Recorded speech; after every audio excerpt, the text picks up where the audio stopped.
എല്ലാവർക്കും നമ്മുടെ പുതിയൊരു വീഡിയോയിലേക്ക് സ്വാഗതം. ഞാൻ ജോയ്സി. അപ്പോൾ ഇന്ന് ഞാൻ വന്നിരിക്കുന്നതെന്ന് പറഞ്ഞു കഴിഞ്ഞാൽ ഇന്ന് നമ്മുടെ കൊഴുക്കട്ട ശനിയാഴ്ചയല്ലേ. അപ്പോൾ നമുക്ക് ഇച്ചിരി കൊഴുക്കട്ട ഉണ്ടാക്കിയാലോ. പിന്നെ ഈ സൗണ്ട് കേൾക്കുന്ന അവിടെ JCB പണിയുന്നുണ്ട്. അത് ഭയങ്കരമായിട്ടുള്ള സൗണ്ട് രാവിലെ തൊട്ട് തുടങ്ങിയതാണ്.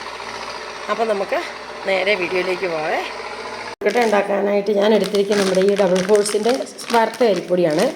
നമുക്കിപ്പോൾ ഏത് അരിപ്പൊടിയാണെങ്കിലും കുഴപ്പമില്ല. ഇപ്പോൾ നമ്മൾ തന്നെ വറുത്ത് പൊടിച്ച് വെച്ച പൊടിയാണെങ്കിലും കുഴപ്പമില്ല. ഞാനപ്പോൾ ഇതിനകത്ത് ഒരു 1.5 കപ്പ് അരിപ്പൊടി എടുക്കുവാണേ. അപ്പോൾ ഇത് ചൂടുവെള്ളം ഒഴിച്ച് കുഴച്ച് വരുമ്പം നല്ല ഇച്ചിരി കൂടുതലായിട്ട് വന്നോളും. ഇനി നമുക്കിതിനകത്തോട്ട് തിളപ്പിച്ച വെള്ളവും ഉപ്പും കൂടി ഒഴിച്ച് നന്നായിട്ട് നമുക്ക് നമ്മുടെ ഇടിയപ്പത്തിനൊക്കെ കുഴയ്ക്കുന്ന പോലെ നമുക്ക് കുഴച്ചെടുക്കാം. എല്ലാവർക്കും അറിയാവുന്ന കാര്യമല്ലേ. അപ്പോൾ ഇതെങ്ങനെ നമ്മൾ തിളച്ച വെള്ളം എടുത്തിട്ടുണ്ട്. അത് ഇപ്പം ഞാനിപ്പോൾ എൻ്റെ ഒരു അളവിനിങ്ങനെ ഒഴിച്ച് ആവശ്യത്തിനനുസരിച്ച് ഒഴിച്ചങ്ങ് കുഴയ്ക്കുന്നതേ ഉള്ളൂ. നമ്മളൊരു 1.5 പാത്രം പൊടി എടുത്തിട്ടുണ്ട്, 1.5 കപ്പ് പൊടി എടുത്തിട്ടുണ്ട്. ആ പൊടിക്കനുസരിച്ച് നമ്മൾ കുറേശ്ശെ വെള്ളം ഒഴിച്ച് ഇങ്ങനെ ഈ വറുത്ത് വരുന്ന പൊടി ആയതുകൊണ്ട് നമുക്ക് കറക്റ്റ് എന്തേലും വെള്ളം വന്നുകൊണ്ട് ഒഴിച്ചൊഴിച്ച് കുഴച്ചെങ്കിലും അറിയത്തുള്ളൂ. എന്നാന്ന് വെച്ചാൽ ഇത് നമ്മൾ ഈ ഒഴിക്കും തോറും ഇതിങ്ങനെ പൊടി കുതിർന്നുകൊണ്ടിരിക്കും. അതുകൊണ്ട്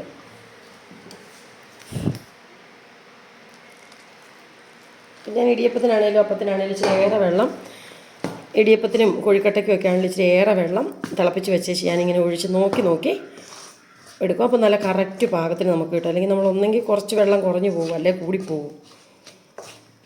കറക്റ്റ് അളവിന് നമ്മൾ തിളപ്പിക്കാൻ പോയി കഴിഞ്ഞാൽ. പിന്നെ ചിലരിങ്ങനെ തിരിച്ചിട്ടൊക്കെ എടുക്കുന്നുണ്ട്. ഞാൻ അങ്ങനെയൊന്നും ഇടാറില്ല.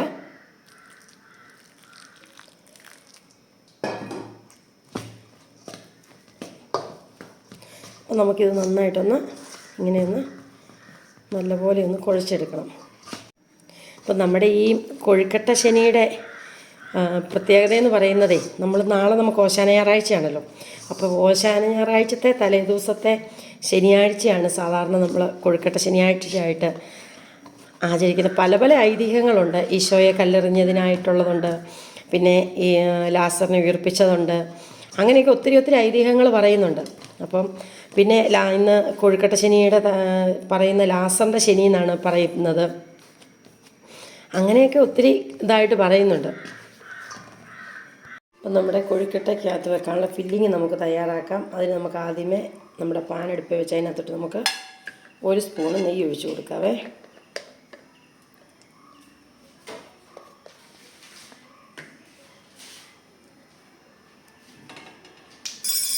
ആ നെയ്യ് ഒന്ന് ചൂടായി വരുമ്പോഴത്തേക്ക് നമ്മൾ എടുത്ത് വെച്ചിരിക്കുന്ന ഞാനൊരു തേങ്ങയുടെ പകുതി, 1 മുറി തേങ്ങ ചിരണ്ടി വെച്ചിട്ടുണ്ട്. അത് ഞാൻ ഈ നെയ്ക്കകത്തോട്ടൊന്ന് ഇട്ട് കൊടുക്കുവാണേ. പലരും പല രീതിക്കായിരിക്കും ഉണ്ടാക്കുന്നത്. ഞാനിതിപ്പോൾ എൻ്റേതായ രീതിക്കാണ് ഉണ്ടാക്കുന്നത്. നമ്മുടെ തേങ്ങ നെയ്ക്കകത്തിട്ട് ഒന്ന് ചെറുതായിട്ടൊന്ന് മൂപ്പിച്ചെന്ന് പറഞ്ഞാൽ അങ്ങനെയല്ല, ഒരു ആ പച്ചമണം, ആ തേങ്ങയുടെ പച്ച ഇതൊക്കെ ഒന്നും പോകുന്നോണം വരെ ഒന്ന് ജസ്റ്റ് ഒന്ന് ഇളക്കി കൊടുത്ത് ഇനി നമുക്കതിനകത്തോട്ട് വേണ്ടത് നമ്മൾ ശർക്കര പാനി ഉരുക്കി വെച്ചിരിക്കുന്ന ഒഴിച്ചു കൊടുക്കണേ. അപ്പോൾ ഞാനിതൊരു 100 ഗ്രാം ശർക്കരയുണ്ട്, പാനിയാക്കി വെച്ചിരിക്കുന്നതാണ്. അത് ഞാൻ ഒഴിച്ചു കൊടുക്കും. നമുക്ക് മധുരത്തിൻ്റെയൊക്കെ അളവനുസരിച്ച് എന്തേലും മധുരം വേണമെങ്കിൽ അതനുസരിച്ച് നമ്മൾ ഒഴിച്ചു കൊടുക്കാൻ മതി. മധുരം കൂടുതൽ വേണ്ടിയവർക്ക് കൂടുതൽ ഒഴിച്ചു കൊടുക്കാം, കുറവ് വേണ്ടിയവർക്ക് കുറവ് ഒഴിച്ചു കൊടുക്കാം. ഇനിയിപ്പോൾ ശർക്കര വെക്കണ്ട, അല്ലെങ്കിൽ പഞ്ചസാര ആണെങ്കിലും അങ്ങനെ വേണേലും ചെയ്യാം, അവനവൻ്റെ ഇഷ്ടത്തിനനുസരിച്ച്. പക്ഷെ നമ്മുടെ കൊഴുക്കട്ട ശനിയാഴ്ചത്തെ കൊഴുക്കട്ടയ്ക്കകത്ത് നമ്മൾ സാധാരണ ശർക്കരയാണ് വെക്കാറ്. ഇനി നമുക്ക് അതിനകത്തോട്ട് ചേർത്ത് കൊടുക്കണ്ടേ, നമുക്ക് നമ്മുടെ ഒരു ഫ്ലേവറിന് വേണ്ടിയിട്ട് നമ്മുടെ സുഗന്ധദ്രവ്യങ്ങളുടെ ഏലക്കായും ജീരകവും കൂടെ പൊടിച്ചത് ഒരു സ്പൂൺ അങ്ങിട്ട് കൊടുത്തു. ഇനി ഇതെല്ലാം കൂടെ നന്നായിട്ടൊന്ന് ഇളക്കി ഒന്ന് മിക്സ് ചെയ്തെടുക്കാവേ. അപ്പോൾ നമ്മുടെ കൊഴുക്കട്ടയുടെ അകത്ത് വെക്കുന്ന ഫില്ലിങ് ഇതുണ്ട്. ഈ ഒരു പരുവത്തിൽ വേണം നമുക്ക് കിട്ടാനായിട്ടേ. അപ്പോൾ നമുക്ക് കൊഴുക്കട്ട ഉണ്ടാക്കാൻ തുടങ്ങിയാലോ. അപ്പം നമ്മുടെ കൊഴുക്കട്ട ശനിയുടെ ഐതിഹ്യം എന്നൊക്കെ പറയുന്നതേ എല്ലാവർക്കും അറിയാമായിരിക്കും. നമ്മുടെ ഓശാന ഞായറാഴ്ച തലേ ദിവസത്തെ ലാസർ ശനി എന്നാണ് നമ്മുടെ കേരളത്തിലെ ക്രൈസ്തവരൊക്കെ പറയുന്നത്. അതിന് കൊഴുക്കട്ട ശനി എന്ന് പറയുന്നുണ്ട്. പിന്നെ കൊഴുക്കട്ട പെരുന്നാളെന്ന് പറയുന്നുണ്ട്. അങ്ങനെ ഓരോരോ കാര്യങ്ങളാണ് പറയുന്നത്. പിന്നെ മരിച്ച ലാസറിനെ യേശു ഉയർപ്പിച്ചതിൻ്റെ ഒരു കഥയായിട്ട് അനുസ്മരിപ്പിക്കുന്നുണ്ട്. പിന്നെ വീടുകളിൽ അരിമാവ്, തേങ്ങ, ശർക്കര എന്നിവയൊക്കെ കൊണ്ട് കൊഴുക്കട്ട ഉണ്ടാക്കി കുടുംബാംഗങ്ങൾ ഒത്തുചേർന്ന് കഴിക്കുന്നതാണ് പ്രധാനം. ഇതൊക്കെ ഒരു ഐതിഹ്യമായിട്ടൊരു കഥയായിട്ടുള്ള രീതിയാണ്.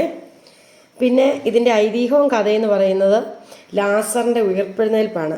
യേശുവിൻ്റെ സുഹൃത്തായ ലാസർ മരിച്ച് 4 ദിവസം കഴിഞ്ഞപ്പോൾ യേശു അവനെ ഉയർപ്പിച്ച്.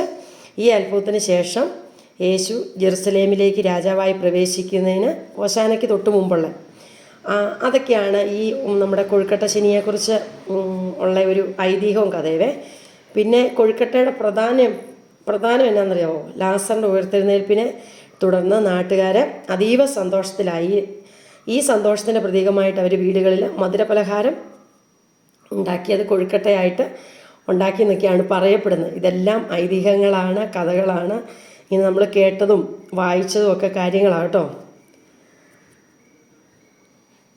അപ്പോൾ ഇതെങ്ങനെ നമ്മൾ ചെറിയ ഇതാക്കി നമ്മളെല്ലാവരും സാധാരണ കൊഴുക്കട്ട ഉണ്ടാക്കുന്ന പോലെ, പിന്നെ നമ്മൾ ഇച്ചിരി കൂടുതൽ മധുരം ഇതിനകത്തോട്ട് നമ്മൾ വെക്കുന്നുണ്ട്.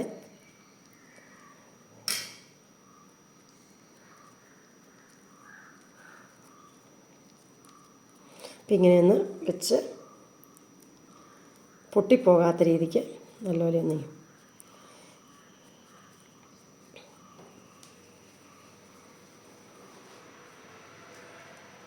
പണ്ടൊക്കെ വീടുകളിൽ എല്ലാ ദിവസവും എല്ലാവരും ശനിയാറിൻ്റെ തലേ ദിവസമൊക്കെ ഇങ്ങനെ കൊഴുക്കട്ടയൊക്കെ ഉണ്ടാക്കി വെച്ച് ഇപ്പോൾ രാവിലെ പള്ളിയിലൊക്കെ കഴിഞ്ഞ് വരുമ്പോൾ കാപ്പിക്ക് പിന്നെ പ്രത്യേകിച്ചൊന്നും ഉണ്ടാക്കണ്ടല്ലോ, ഇതായിരുന്നു കാപ്പി കുടിക്കുന്നത്. നമുക്കിങ്ങനെ ഉണ്ടാക്കിയെടുക്കാവേ. പിന്നെ ഉണ്ട് കേട്ടോ, ആചാരങ്ങളുണ്ട്. ചിലയിടങ്ങളിൽ രാവിലെ പള്ളിയിൽ പോയ ശേഷം വന്നേച്ചിട്ട് വ്രതാനുഷ്ഠാനത്തോടു കൂടിയൊക്കെ നമ്മൾ വ്രതത്തോടു കൂടിയൊക്കെ ഈ പലഹാരം ഉണ്ടാക്കുകയുള്ളൂ. ഇത് ഉയർപ്പിൻ്റെയും പ്രത്യാശയുടെയും പ്രതീകമായിട്ടാണ് കണക്കാക്കുന്നത്. ചുരുക്കത്തിൽ പറഞ്ഞു കഴിഞ്ഞാലുണ്ടല്ലോ, ഇത് ലാസറിൻ്റെ പുനരുത്ഥാനത്തിന് ശേഷമുള്ള ഒരു മധുരമുള്ള ഓർമ്മപ്പെടുത്തലാണ് ഈ കൊഴുക്കട്ട ശനി എന്ന് പറയുന്നത്. ഇപ്പോൾ ഇത് പണ്ട് കാലത്ത് ഇങ്ങനെ ആചരിച്ചു പോകുന്നു. അത് പണ്ടുള്ള ഒരു തലമുറ ഇപ്പോഴും അത് ആചരിച്ചു പോകുന്നു.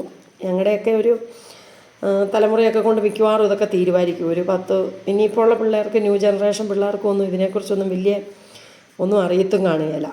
ഇനിയിപ്പം ആയാലായി, കൊഴുക്കട്ട ശനിയൊക്കെ ആചരിച്ചാലായി. ഏതായാലും നമുക്കേതായാലും ഇങ്ങനൊരു ദിവസം കൂടി ഇന്ന് തന്നു. അപ്പം നമുക്ക് അതുകൊണ്ട് തൽക്കാലം പിള്ളേർക്കൊക്കെ 2-3 കൊഴുക്കട്ടയൊക്കെ ഉണ്ടാക്കി കൊടുത്ത് നമുക്ക് ഈ ദിവസം ഒന്ന് ആഘോഷിക്കാം. അപ്പം ഞാനിത് ബാക്കിയും കൂടെ ഒന്ന് മധുരമൊക്കെ വെച്ചൊന്ന് കൊഴുക്കട്ടയായിട്ട് എടുത്തുകൊണ്ടിരാവേ. അപ്പോൾ ഇതെങ്ങനെ നമ്മുടെ കൊഴുക്കട്ടയെല്ലാം നമ്മൾ റെഡിയാക്കി എടുത്തിന് നമുക്കൊന്ന് ആവി കയറ്റി വേവിച്ചെടുക്കാം ഒരു 10 മിനിറ്റ്. ഞാനൊരു വാഴയിലയൊക്കെ ഒന്ന് വെച്ചിട്ടുണ്ട്. എന്നിട്ട് നമുക്ക് ഓരോന്നോരോന്നായിട്ട് വെച്ച് കൊടുക്കാം. അത് അടിയിലൊന്ന് പിടിച്ചിരിക്കാതിരിക്കാൻ വേണ്ടിയിട്ട് ഞാൻ വാഴയിലയൊക്കെ വെച്ച് കൊടുത്തു.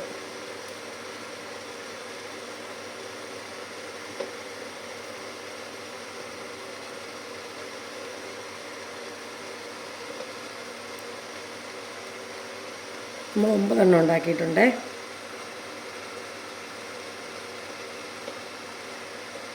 നമുക്കൊരു 10 മിനിറ്റ് ഒന്ന് ആവി കയറ്റും. അപ്പോൾ ഇതെങ്ങനെയാണ് നമ്മുടെ നല്ല സോഫ്റ്റായ കൊഴുക്കട്ട റെഡി ആയിട്ടുണ്ട്. അപ്പോൾ നമ്മുടെ കൊഴുക്കട്ട ശനിയാഴ്ചയ്ക്കുള്ള കൊഴുക്കട്ട നമ്മൾ റെഡിയാക്കിയിട്ടുണ്ട്. അപ്പം എല്ലാവരും ഉണ്ടാക്കിയെന്ന് വിചാരിക്കുന്നു. കണ്ടോ, നല്ല സൂപ്പറായിട്ട് ഒത്തിട്ടുണ്ട്. നല്ല പഞ്ഞി പോലത്തെ കൊഴുക്കട്ടയാണ്. അപ്പം എല്ലാവർക്കും കൊഴുക്കട്ട ശനിയുടെ ആശംസകൾ.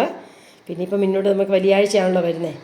ഓരോരോ വിശേഷങ്ങളും ഒക്കെ ആയിട്ട് നമുക്ക് കാണാം. അതുവരെ ബൈ, താങ്ക് യു.